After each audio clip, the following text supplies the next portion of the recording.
Okay, we are doing the pre-live stream, checking in with people to see where we are. It looks like I have set up. I have done something strange with my settings here, and so the look is a little bit different, and I haven't figured out how to get it back to the way it was before.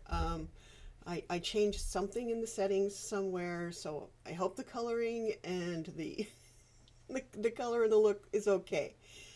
Just comment down below and let me know where you are and if my sound is good and if you can see the screen okay.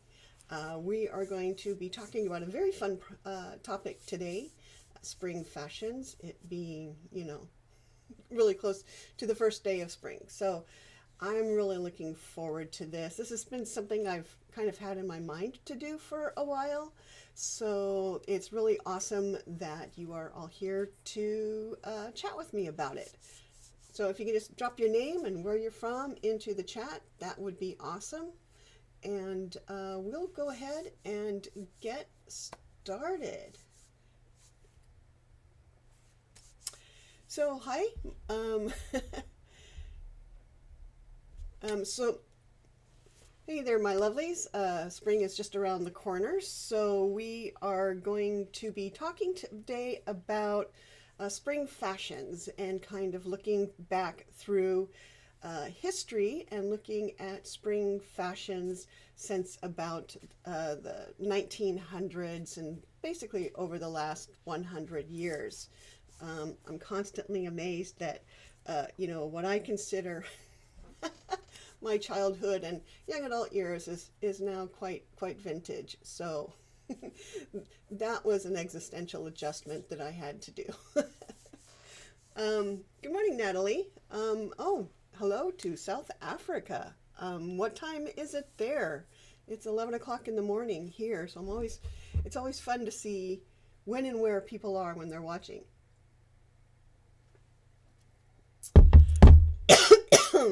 Excuse me.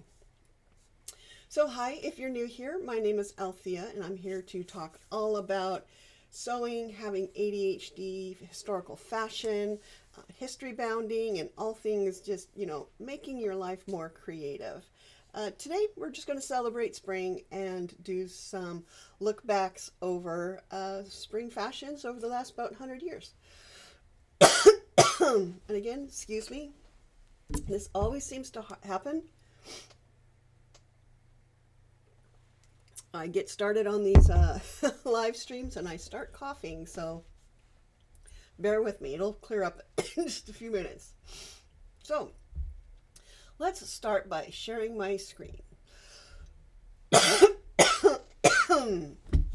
Excuse me. Wow. Give me just a second.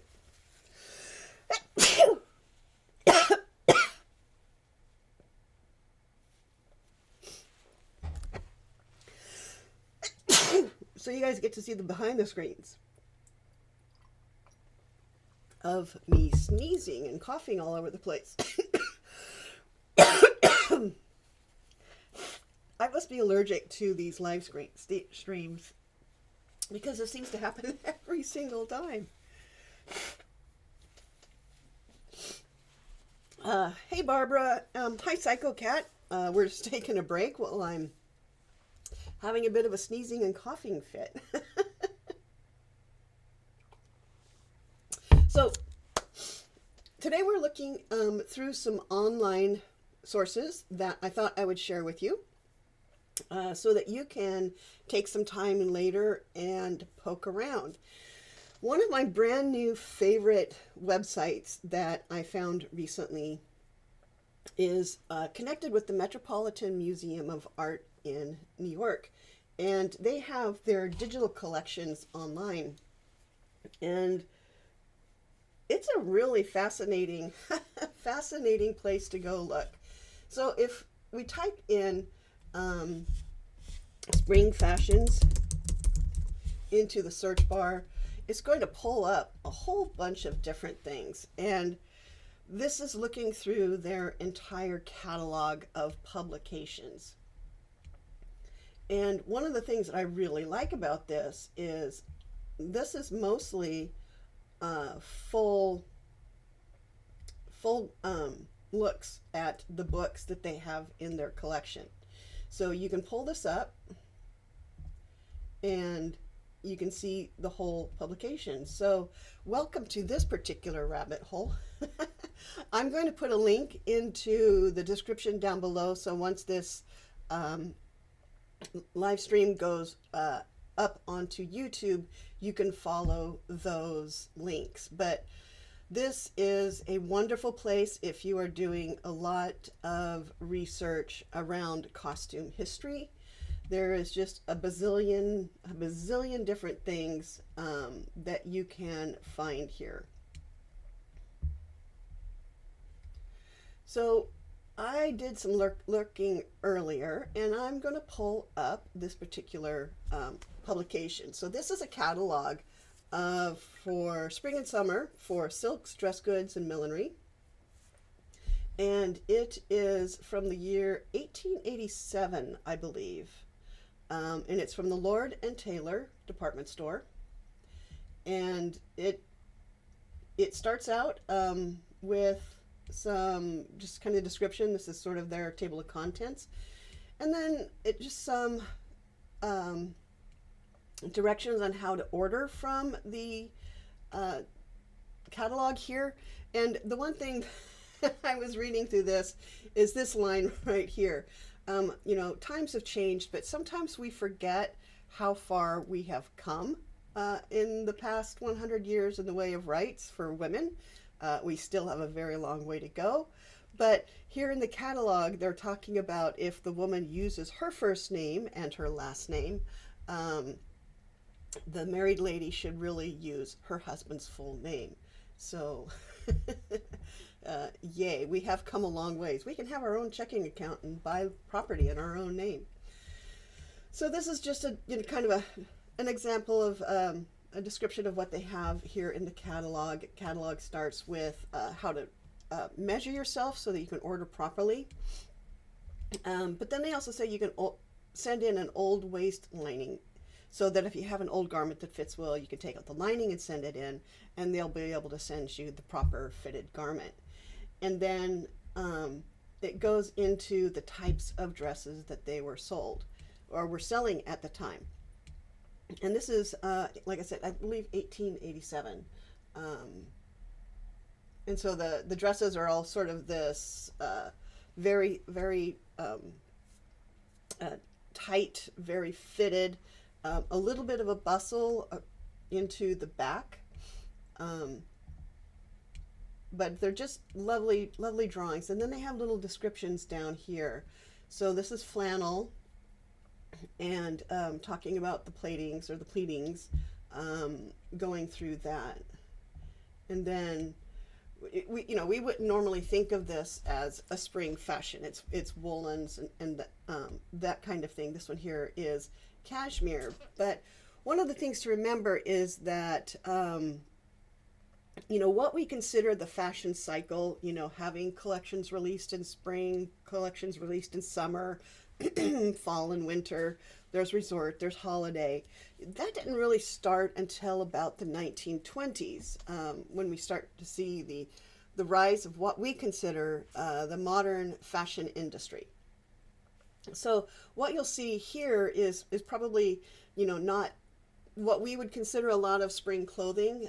Remember, this is before central heating. So spring can still be very cold in some places, and that's probably why you see a lot of these dresses in cashmere. So we're just going to kind of pop down through some other pages. We're getting here into something that's a little bit more springy. We got some flowers. This is probably, this is a bridal costume of brocade and satin. That's a lovely dress. If you're looking for inspiration for a wedding dress, that would that would give you one right there. And then it pops down to some different pages, so we're seeing more garments on the page.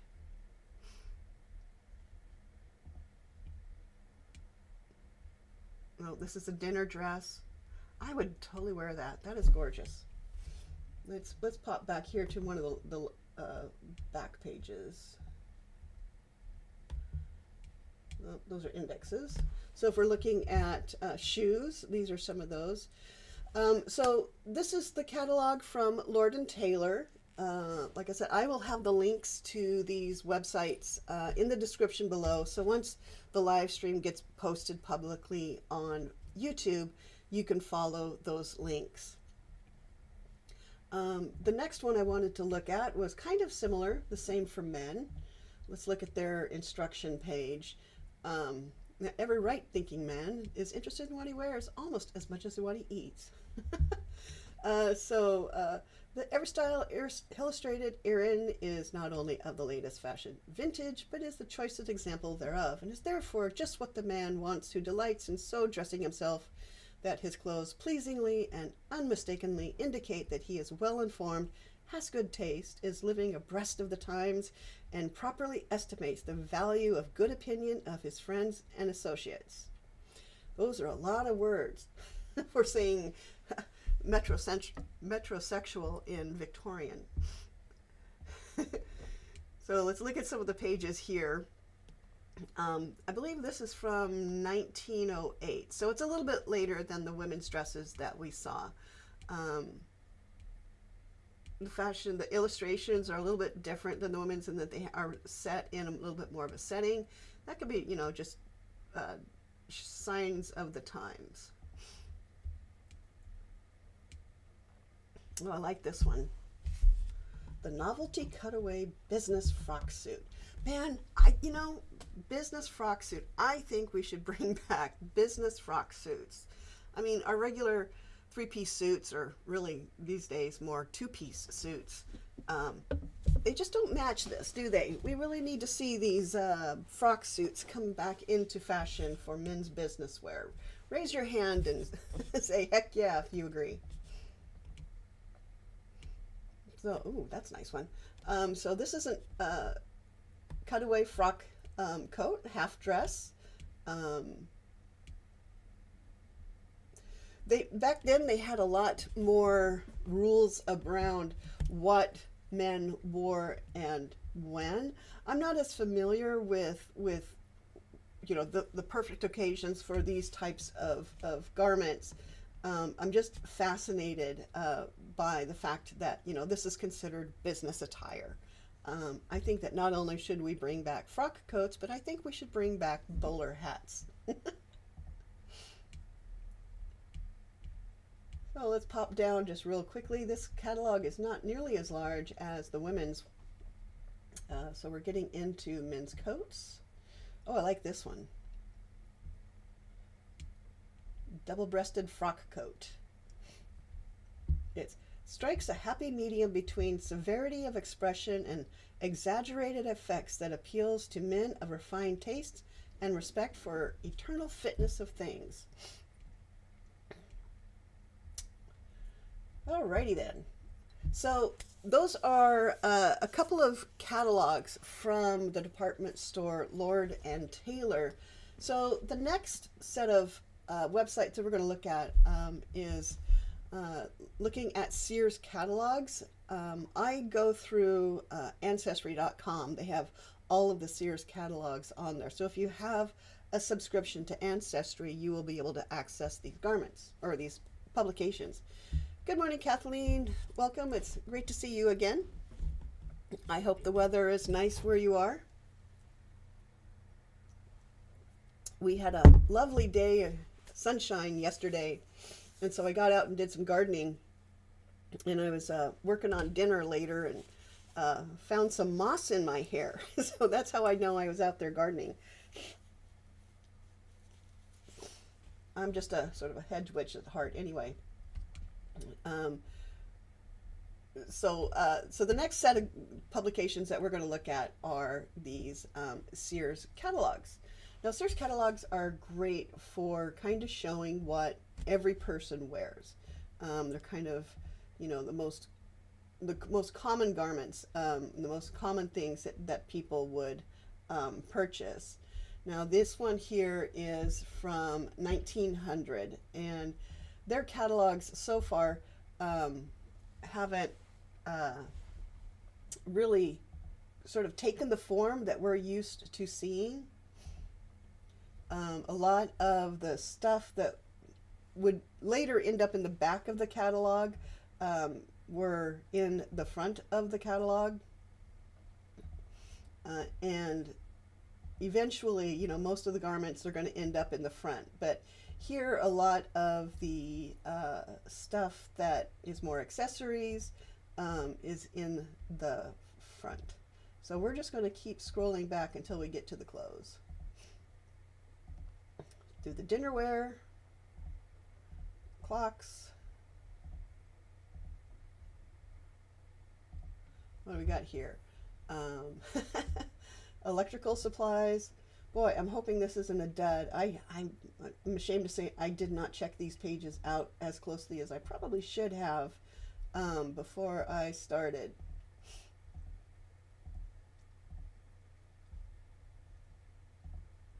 Books. Guns. They may not have garments here. Boy, do I have egg on my face. They have bicycles. Oh, here we go. Finally, I thought that they might. So we're finally getting into the clothing. And so while you saw probably a higher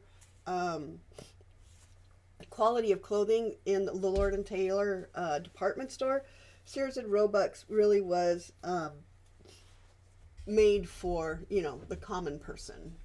You know, basically you and me. So let's get to where the women are. Again, some coats. Let's pop back. Shoes, shoes, shoes, shoes, shoes, shoes, shoes, shoes, shoes. We got men's shirts, fancy dress shirts here. Overshirts. Working shirts. I'd love to get my hands on some of those. Oh, here we go. Neckwear. Boy, we don't have much in the way of variety of neckwear, although that's something that I've been seeing on the red carpet lately, is some of the gentlemen have been really experimenting with neckwear, and that's just been a lot of fun to see.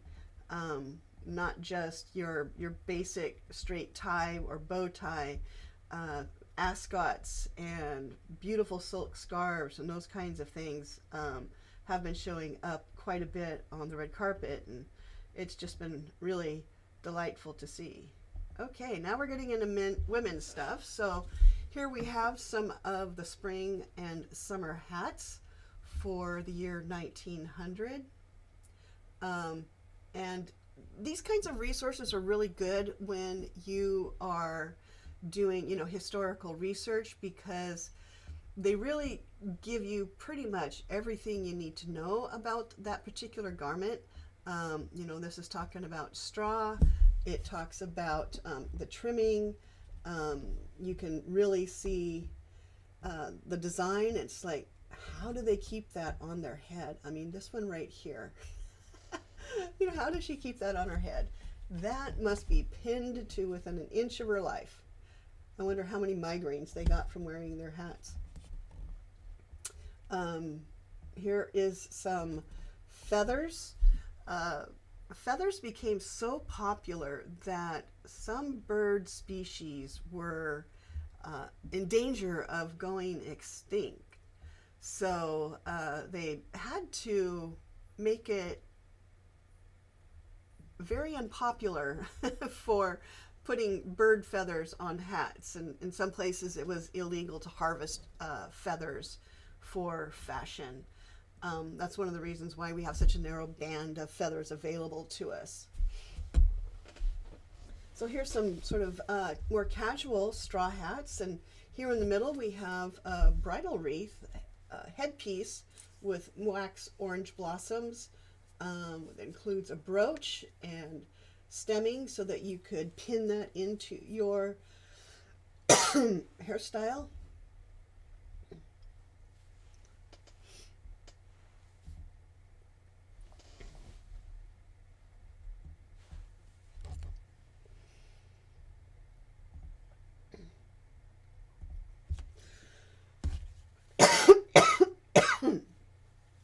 Excuse me.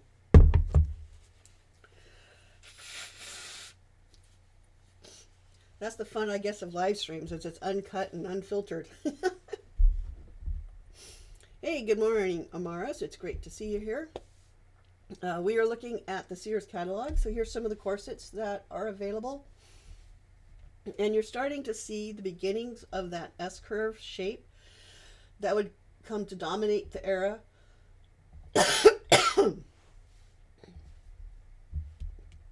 Here's some of the under things, the drawers. So when we look at the drawers, what are they made of? Fine muslin, which generally means cotton. Cambric is a really super fine type of cotton that tends to be a little bit more stiff.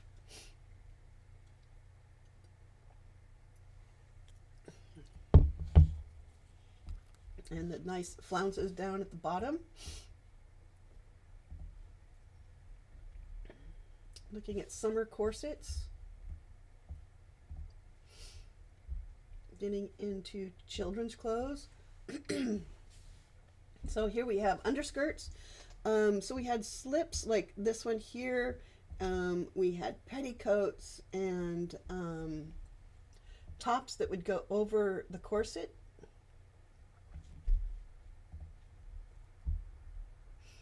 Again, children's clothes. So let's pop down to where we're starting to see some of the actual fashions. So we see some children's cloaks, some young girls' clothing. Here we go. So these are washable suits and bicycle suits for wearing while you are bicycling. So let's look at the bike suits. How do they describe those?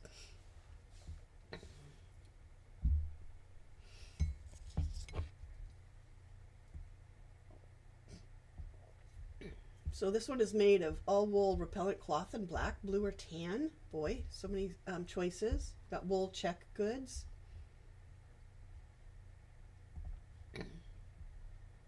So here's some ladies' suits. You can really see that S curve developing here.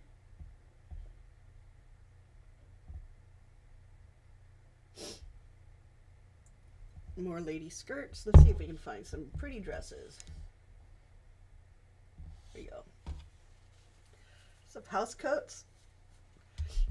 It's funny that, you know, a lot of their house coats we would just, you know, consider like full garments.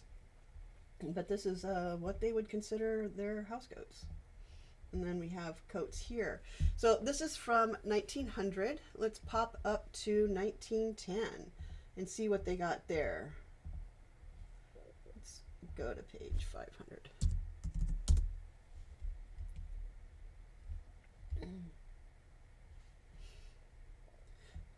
Here you can bounce around and see what you can find. So we got a bunch of shoes. We got men's clothes. Men in their knickers.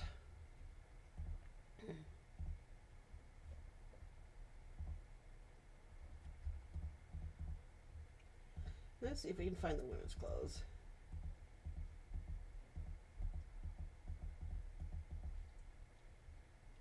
Let's go to 400.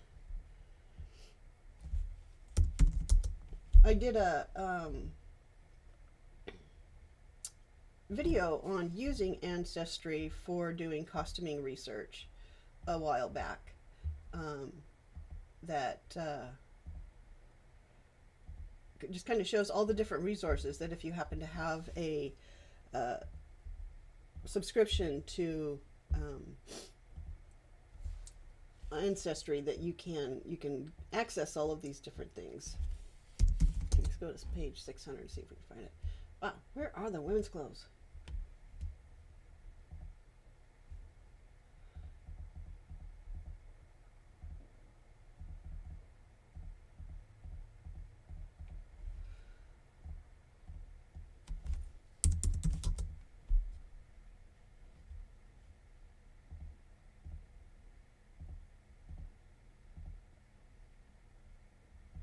Oh, we're getting into babies. We must be getting close to the women.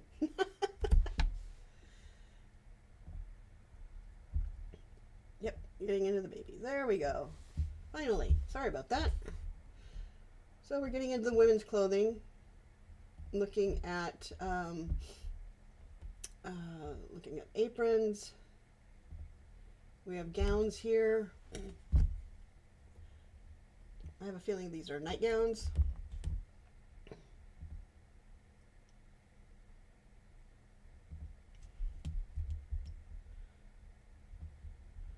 Coats. Oh my gosh. Are those not the prettiest coats? This one right here. Oh my gosh, I like that one.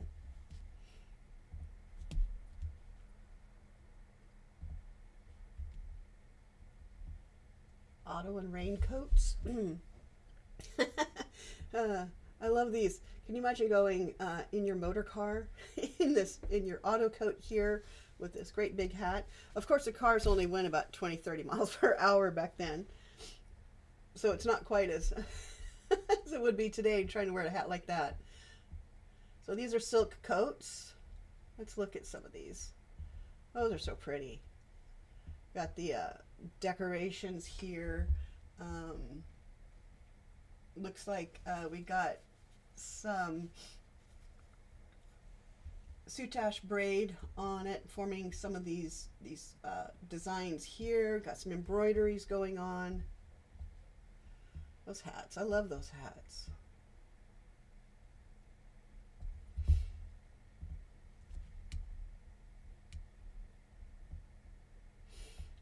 And here's some women's clothing that's, you know, after men's tailoring. Again, boy, some of those I would totally wear today. So these are your smart spring coats.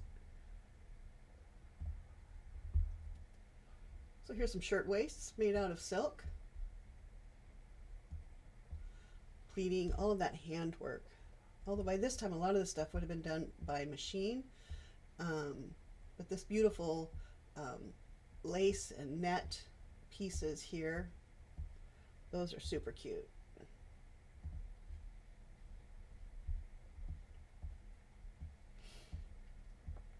So at the time there was a lot of these separates with these beautiful white shirt waists and these skirts, and you see these walking skirts all over YouTube, and they're a lot of fun to make. Yeah, Barb, the prices, aren't they amazing? Oh my gosh, if only. So we've got summer parasols to match your dress. Looking at some of these pretty linen dresses here. So if we want to bounce up to the 1920s, now in the 1920s they start putting the women's garments right up front, so it's much easier to find. But you can also see there's just a real obvious difference in the women's garments from just 10 years ago. They're looser. Women are not wearing corsets like they used to be. They've gone to soft lingerie styles. The silhouette is long and tubular. A lot of these garments are, you would think, that look fairly simply cut, have a lot of complication in their patterning. Yeah, Barb, the wages were horrible. You know, basically getting pennies for the day's work. And that this is also when we're starting to see color being introduced into these catalogs. So this is 1920s spring. You know, and we associate the 20s with the flapper dresses. And while those are really cool and a lot of fun, you know, a very narrow band of people actually wore those particular styles of dresses. Much more often you would see dresses like this. I mean, think Miss Fisher's Murder Mysteries, and you can kind of visualize the silhouettes and the fabrics and the cut of the clothing that most women would have been wearing. These are beautiful with the long gathers. This is gorgeous. I love these hats. So let's pull in and see what we can see with the description. So this is cotton voile, which is a very thin fabric. It's somewhat sheer. It's got fillet pattern lace and insertions and tucks. So we see the tucks here, we see the insertions here. We have the belt, the sashed belt around the middle, and then it has these tucks going down. And then this one here I really like. It's got the design here, but it's got these two turn back collar pieces here with the buttons, some pleats, and these little tabby bits. I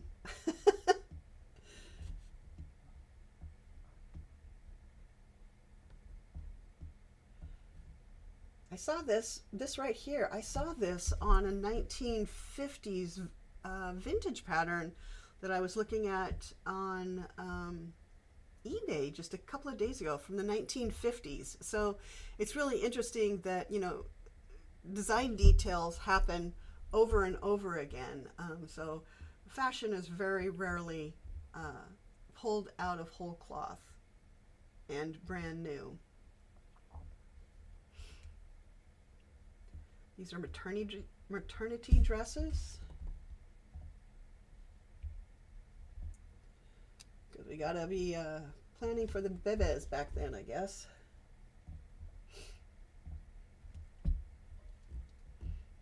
These are dresses for younger folks, a little bit frillier.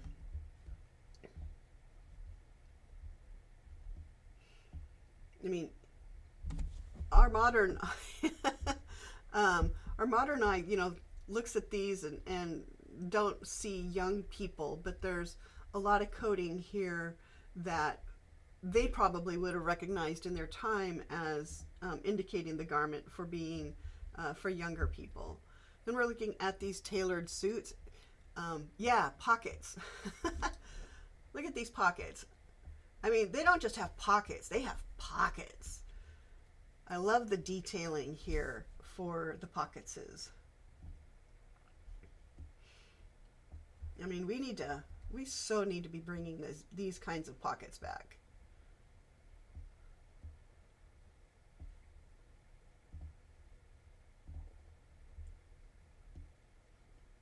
These are smart spring styles.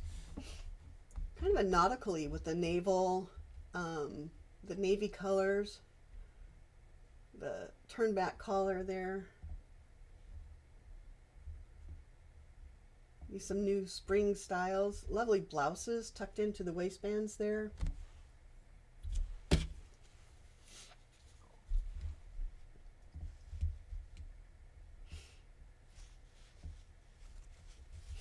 So if we pop forward to the 1930s, this is spring 1930, which was just after the crash happened.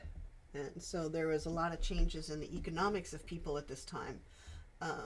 So you're probably going to see more slimmed down, less basically frosting on the garments. The garments are going to be a little sleeker. The silhouette of the 1930s sort of took that columnar look from the 1920s and really brought it in close to the body.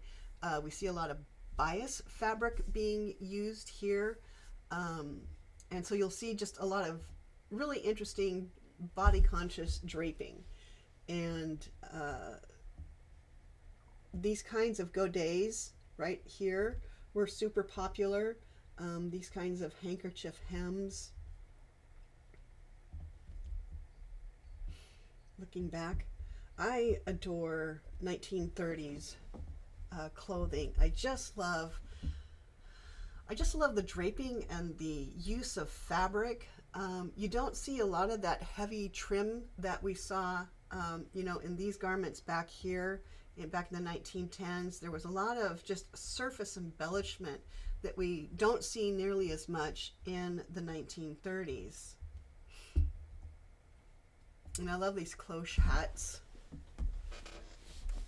I mean, these, you know, you could wear this dress and not be considered, you know, old-fashioned these days.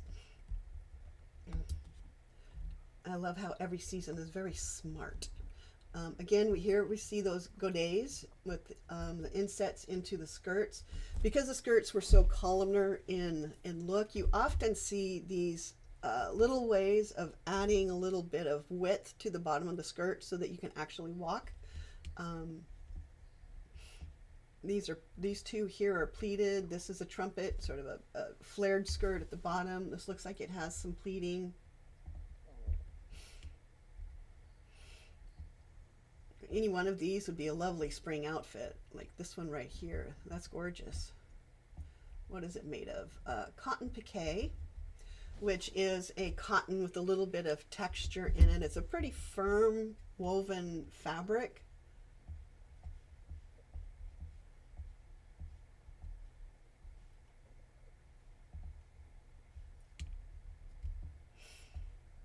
So again, just very pretty with the outline. I love all of these pleats. And a lot of times, the manufacturers would purchase the fabric flat, and there were actually companies that you would send the fabric to that they would create these pleating patterns. And they had all sorts of dyes for setting pleats into fabric depending on what you wanted the end product to be. So these are a little bit more everyday kind of wear. $1.98.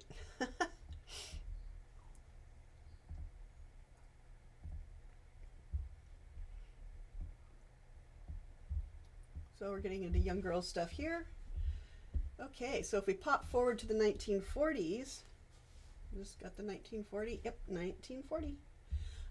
So here we are into World War II. And during the war years, there was a lot of restrictions on how much fabric you could use in a garment. So you're really starting to see what we would consider modern cutting, modern patterning. None of the garments here, are so out of what we're used to seeing that you would really look twice if you saw them walking down the street. And women in trousers during World War II, women entered the workforce in such numbers that really clothing companies had a really hard time keeping up with the demand for workwear. And we saw some, lovely examples of women's workwear. And then here we have peg tops, and I love this ruching into that garment. And you can see that, these are fairly economical cut of fabric. They're just a simple A-line. You don't see any of the pleating that we saw in the previous decade. Well, I should say it's not as common as it used to be. There, Sears made a liar of me. Huh. But for the most part, it's fairly simple garments. And, as the war years wore on, there's a lot more emphasis on upcycling and recycling clothing. I was kind of hoping to find some of their women's sportswear.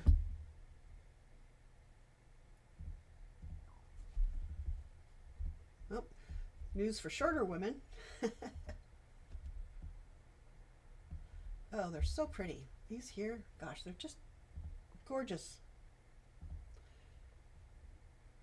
There we go.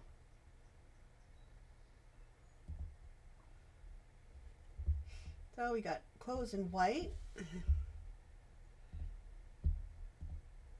And we're starting to see a lot more women in trousers. These beautiful tailored garments.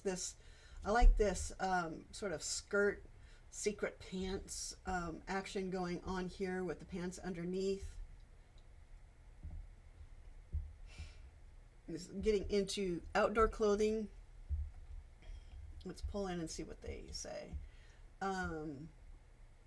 These coveralls. Those are fun. With the crisscross in the back, the high waist.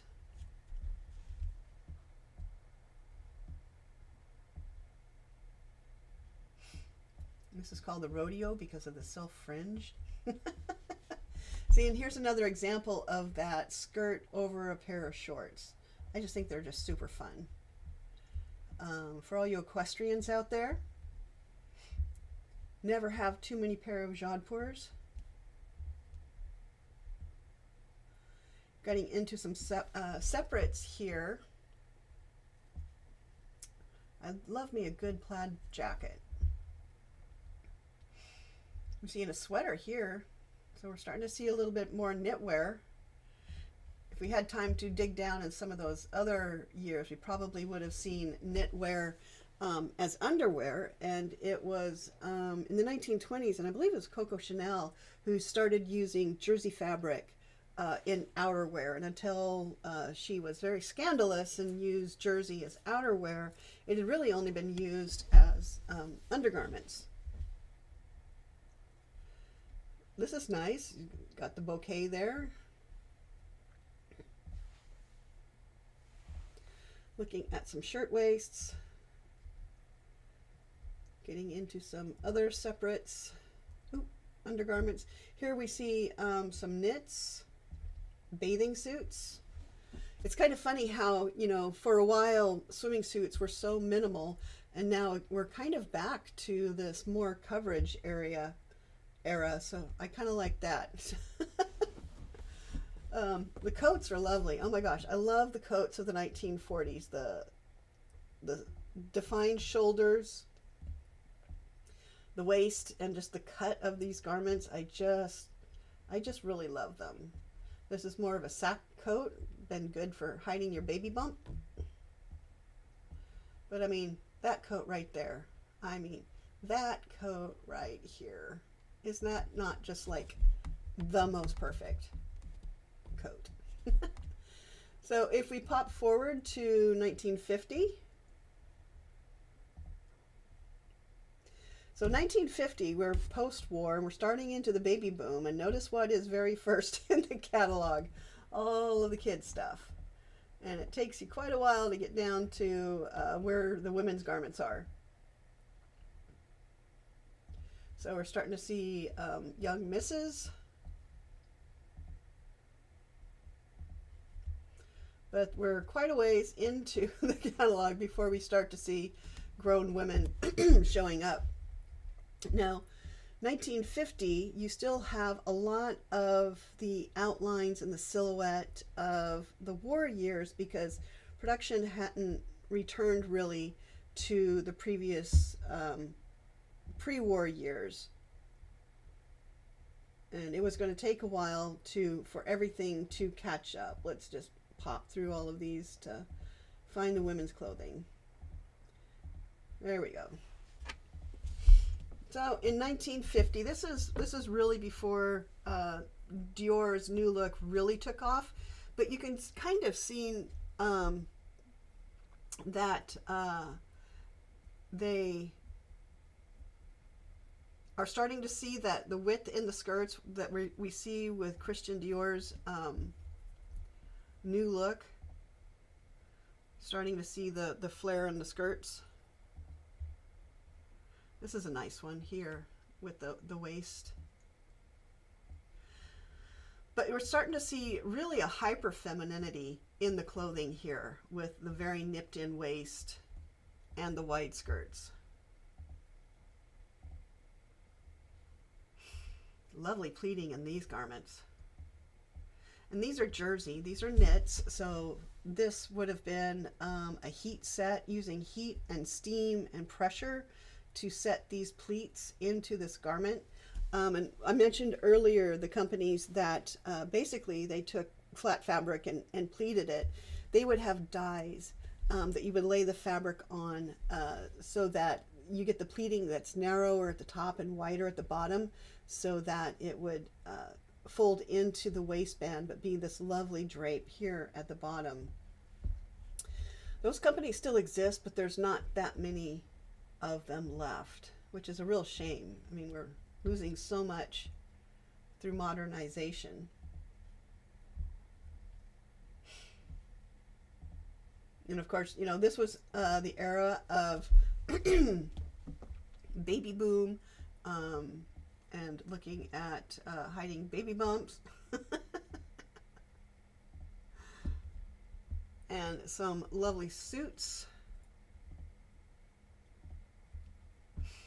and skirts here. So if we want to pop forward to 1960, we're starting to see a real change here. Now the 60s, you know, you saw a lot of this fit and flare, but you also saw a lot of this columnar, very body conscious clothing at the time.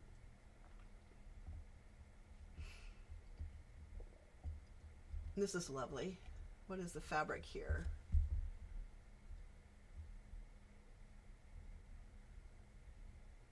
Nylon chiffon. So you're going to see, starting in the 60s, late 50s and 60s, a lot more use of man-made fibers. You see Orlon and Dacron and Herculon and all kinds of fabrics ending with on. This is a rayon cotton blend. Does that not scream spring to you? Oh my gosh, that's gorgeous. I could not wear that color. Oh, there we go. I could wear this. So again, you know, we're seeing that sort of two types of silhouettes with this echoes of the Christian Dior new look and this, you know, super modern columnar look to the garments. I can just see Sophia Loren in this outfit here. And the skirt was probably plumped out by crinolines and petticoats underneath it in order to get that look. Yeah, here you have classic new look going on right here. And you know, they were still wearing fairly magnificent foundation garments, so there was a lot of structure and architecture underneath this. So this is acetate taffeta, lined to use for the lining fabric, and then the rayon chiffon for the outer fabric.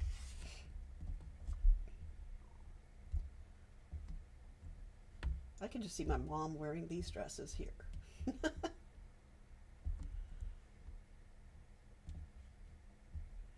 Oh, here we have a wedding dress of the time and lovely bridesmaids dresses.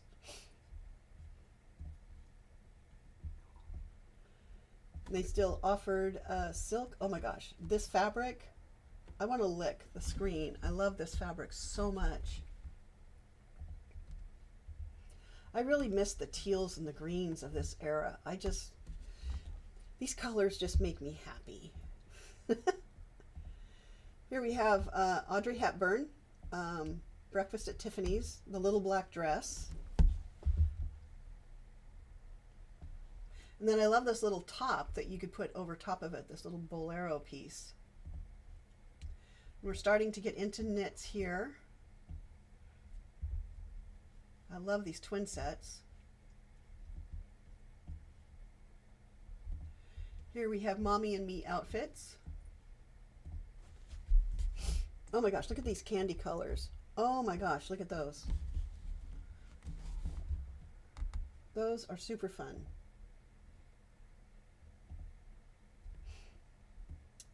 And cotton, it looks like embroidery. Yeah, got embroideries going on here. Cotton eyelet fabric. Oh, that's super cute. Wow, I have some eyelet fabric that would work great for this. As the Skeksis would say. Somebody loves their gingham. So that's what we have in 1960. Let's pop forward to 1970.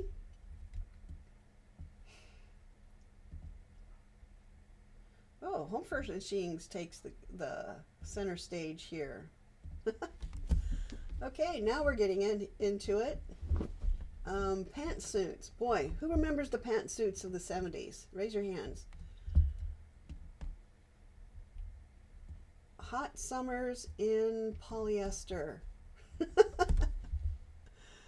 These look like Dacron polyester and cotton. Some of them are wool.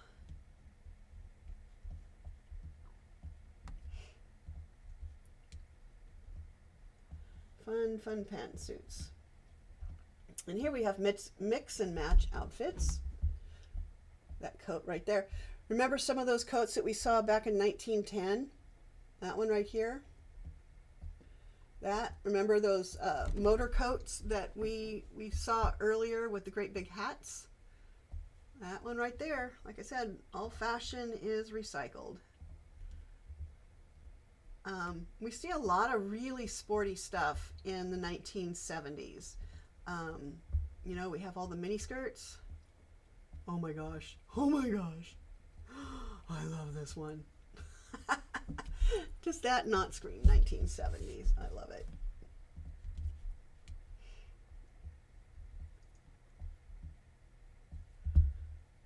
That just screams 1970s. Well, let's look at some of the coats, raincoats.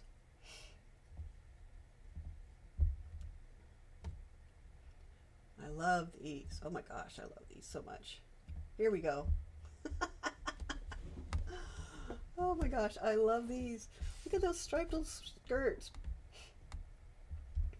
It probably had the pair of shorts underneath them like we saw back in the 1940s. Oh, here we go into the bikini years.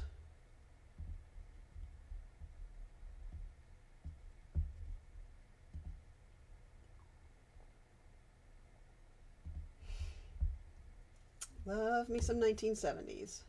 I just love the tailoring there. I love the stripes. So fun.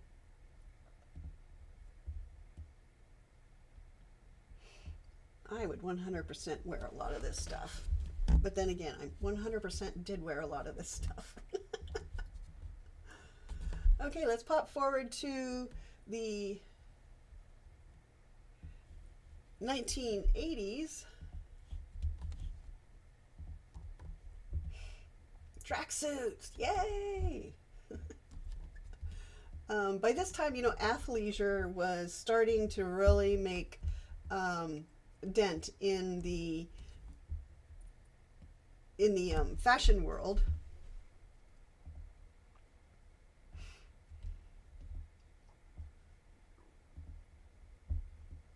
Here's some raincoats. Now you're getting into my college years.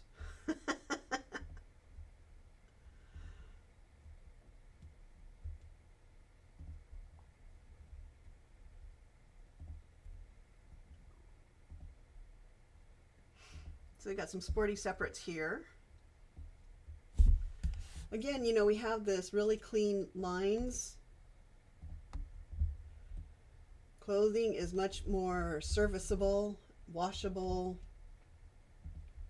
not as precious as it used to be. Boy, who remembers these suits?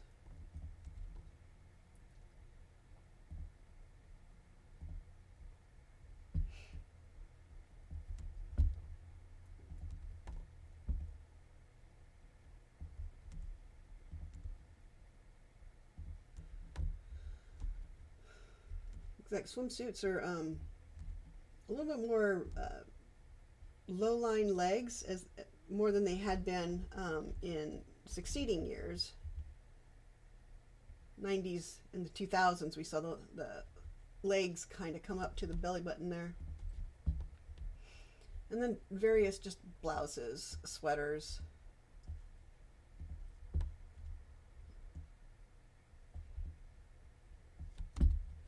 So looking at the 90s. Oh yeah, chunky sweaters. Remember the chunky sweaters of the 90s?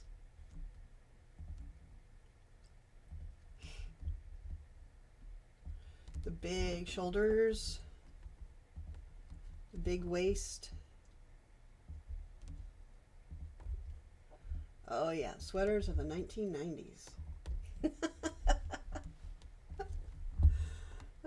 You know, you can find these on eBay. I have kind of an addiction to eBay sweaters, and you can find these online, vintage pieces. They're just a lot of fun. I think I had these pants and the sweater. I think this was my look right here. This was me, 1990s sweater, plaid pants like this.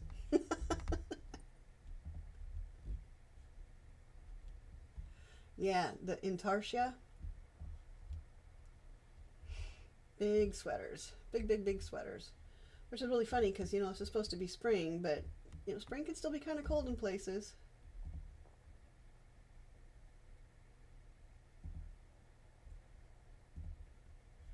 Oh, yeah, the jeans. Remember the mod jeans? High waist.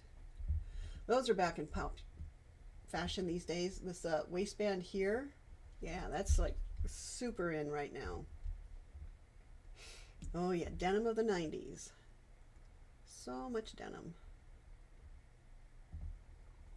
Here we're starting to get into some more dresses.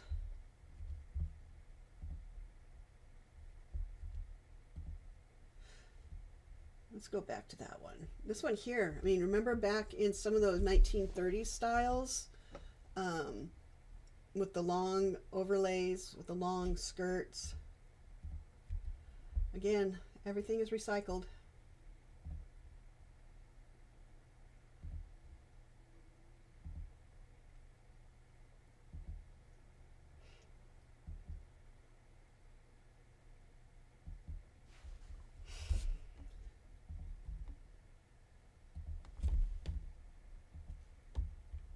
Yeah, I remember these sweaters. I had these sweaters. So that's a look at the Sears catalogs. And so what I thought I would do is kind of end on a look through high fashion. Oh, is the screen frozen for you guys? Oh my gosh, it's froze back in the 1960s. Let's see if it catches up if I close out those windows. Oh dear. See if I can get it to catch up.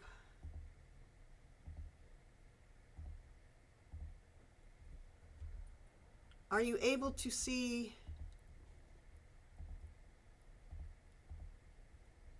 There we go. Can you see that now?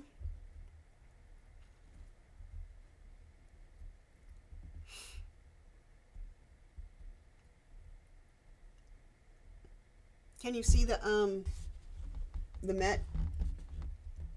So these garments here are couture. They're runway fashions. And the thing about runway fashions is oftentimes they're not really meant to be wearable. They're much more in the realm of art pieces.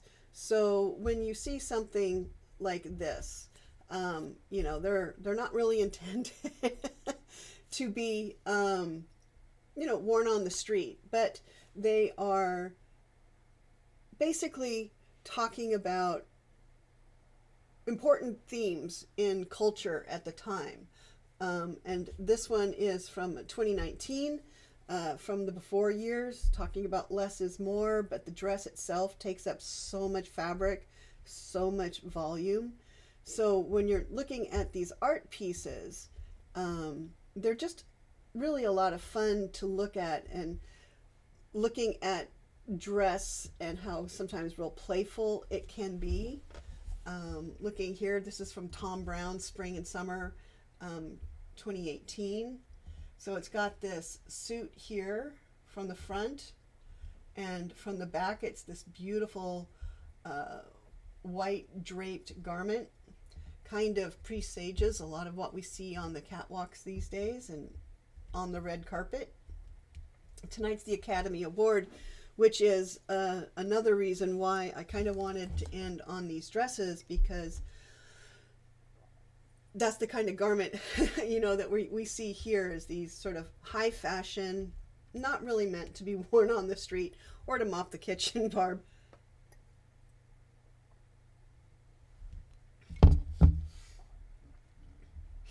So looking at this is 1947 House of Dior.